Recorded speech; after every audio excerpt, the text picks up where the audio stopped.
গল্পটি হলো নেহা ও তানিয়ার। তারা দুজন ছিল ছোটবেলার বন্ধু। তারা দুজন একই স্কুলে পড়তো এবং পরবর্তীতে একই কলেজে ভর্তি হয়। তাদের সম্পর্ক এতটাই গভীর ছিল যে সবাই ভাবতো তারা দুই বোন। ওরা কলেজে এসেছিল। আজকে ওদের দুজনের কলেজের প্রথম দিন। দুজন যখন ক্লাসে যাচ্ছিল তখন নেহার একটি ছেলের সাথে ধাক্কা লাগলো। এতে তার বইগুলো নিচে পড়ে গেল। নেহা বইগুলো তুলতে থাকলো। ছেলেটিও তাকে সাহায্য করলো। তখনই সে ছেলেটির দিকে দেখলো এবং ছেলেটি খুব হ্যান্ডসাম ছিল। নেহা ছেলেটির দিকে দেখতেই থাকলো। হ্যাঁ হ্যাঁ, হ্যালো। হ্যাঁ হ্যাঁ হ্যাঁ। সরি, আমি একটু তাড়াহুড়োতে ছিলাম বলে আপনাকে দেখতে পাইনি। না, কোনো সমস্যা নেই, ঠিক আছে। ছেলেটি ওখান থেকে চলে গেল, কিন্তু নেহা তাকেই দেখতে থাকলো। হা হা হা হা হা। কিরে নেহা, প্রথম দেখাতেই ভালোবাসা হয়ে গেল না তো আবার? আরে না না, এমনি। চলো, ক্লাসের টাইম হয়ে যাচ্ছে। দুজনই নিজের নিজের ক্লাসে চলে গেল। তখনই তারা দেখতে পেল রাজু ওদের ক্লাসেই। নেহা এটা দেখে অনেক খুশি হয়ে গেল। তখনই শিক্ষক চলে আসলো এবং ক্লাস শুরু হয়ে গেল। নেহা শুধু রাজুর কথাই ভাবতে থাকলো। বাড়িতে রাজুর কথা এবং কলেজে রাজুকে লুকিয়ে লুকিয়ে দেখে তার মন ভরাতে থাকলো। সেটা আবার তানিয়া বুঝতে পেরে গেল। নেহা, তুমি সত্যি কথা বলো, তুমি রাজুকে ভালোবেসে ফেলেছো, তাই না? এবার বলেই দাও, বন্ধুর সামনে আবার কিসের লজ্জা? হ্যাঁ, তো দাঁড়িয়ে কেন আসিস, প্রপোজ কর। না, আমার ভয় করে। আরে তুই না বললে অন্য কেউ বলে দেবে। আমার অনেক ভয় করছে। ঠিক আছে, সামনের সপ্তাহে আমাদের কলেজে রোজ ডে। শেষ পর্যন্ত রোজ ডে চলেই আসলো। তানিয়া একটি আই লাভ ইউ লেখা লাভ লেটার রাজুর সিটে রেখে দিল। রাজু তার জায়গায় আসলো এবং লাভ লেটারটি দেখতে পেল। সে সেটা পড়লো এবং মুচকি হাসলো এবং চারিদিকে দেখতে থাকলো। তখনই পিছন থেকে বিথি আসলো এবং রাজুকে বলল, রাজু, আই লাভ ইউ। যেদিন তোমাকে প্রথম দেখেছি সেদিনে আমি তোমাকে ভালোবেসে ফেলেছি। তানিয়া আর নেহা এসব কিছু জানালা দিয়ে দেখছিল। এসব দেখে নেহা কান্না করতে থাকলো এবং ওখান থেকে চলে গেল। পরবর্তী দিনই রাজু ও বিথির ভালোবাসার কথা ক্লাসের সবাই জেনে গেল। নেহার এসব সহ্য হচ্ছিল না, তাই সে কলেজে যাওয়া বন্ধ করে দিল। এটা দেখে তানিয়া নেহার বাড়িতে গেল এবং তাকে বোঝানোর চেষ্টা করলো। নেহা, তুমি এসব কেন করছো? এভাবে রাজু তোমার হয়ে যাবে। আমাকে না বুঝিয়ে এসব তোমার বোনকে বোঝাও। ও রাজু আর আমার মধ্যে চলে এসেছে। বিথি আর তানিয়া ওরা দুজন সৎ বোন ছিল। ওদের দুজনের সম্পর্ক বেশি একটা ভালো ছিল না। তুমি একটা কাজ করো, তুমি আমার সাথে আমার বাড়িতে চলো। ওর সাথে কথা বলে সব ঠিক করে দেওয়া যাবে। দুইজনই বিথির কাছে গেল। বিথি পার্টি থেকে ফিরেছিল এবং সে নেশাও করেছিল। বিথি, তুমি রাজুর সাথে ব্রেকআপ করে নাও, কারণ নেহা ওকে ভালোবাসে। কি? আমি ব্রেকআপ করে নেব? তবু নেহার জন্য? কোনোদিনও না। আমরা তোমাকে ভালোবেসে বোঝাচ্ছি।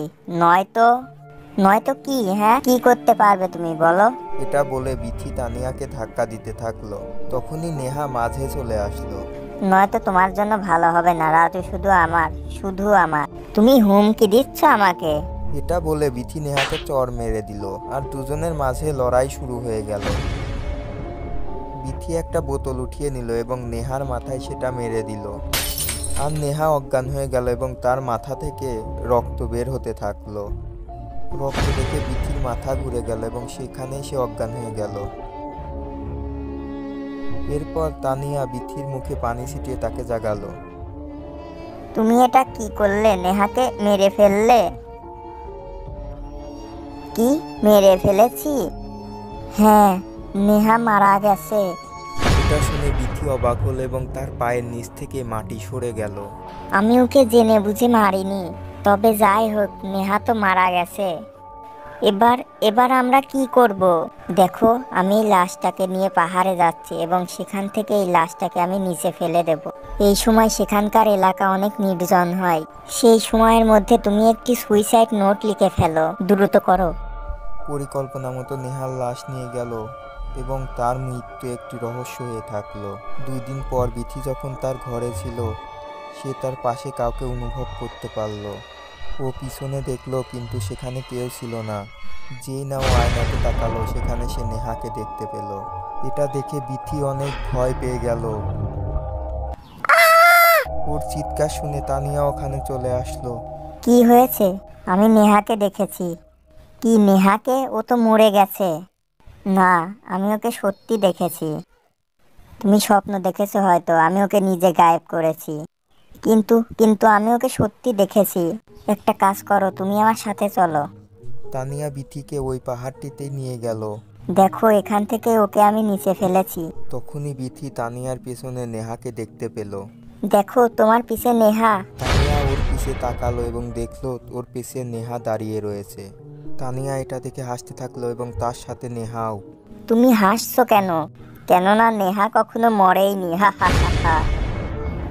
কি তাহলে তোমরা আমার সাথে এসব মজা করেছো? এটা কোনো মজা নয়। তোমার হাত দিয়ে লেখা সুইসাইড নোট আমি তোমার ঘরেই রেখে এসেছি। এবার সেটাকে তো সত্যি করতেই হবে, তাই না? মানে মানে তুমি জিজ্ঞাসা করেছিলে না, রোহিতকে যদি তুমি না ছাড়ো তাহলে আমরা তোমার কি করব? আরে তোমাকে রাস্তা থেকে সরিয়ে দেব। এটা তুমি কি বলছো? তানিয়া, তুই তো কিছু বল, তুই তো আমার বোন হোস, কিছু বল তুই। হ্যাঁ, তবে সৎ বোন। ছোটবেলা থেকে সব খেলনাপাতি এবং ভালোবাসা সবই তুমি পেয়েছো। আমি কি পেয়েছি? এবার তোমাকে রাস্তা থেকে সরিয়ে আমি সব কিছু নিজের করে নেব, যা কিছু আমার নিজের ছিল। দেখো, আমাকে ক্ষমা করে দাও। আমার কাছে এসো না, আমাকে মেরো না। আমার কাছে এসো না, এসো না কাছে আমার। না। ভিডিওটি ভালো লাগলে একটা লাইক করে চ্যানেলটাকে সাবস্ক্রাইব করে দিন এবং পাশে থাকা বেল আইকনটি অন করে দিন।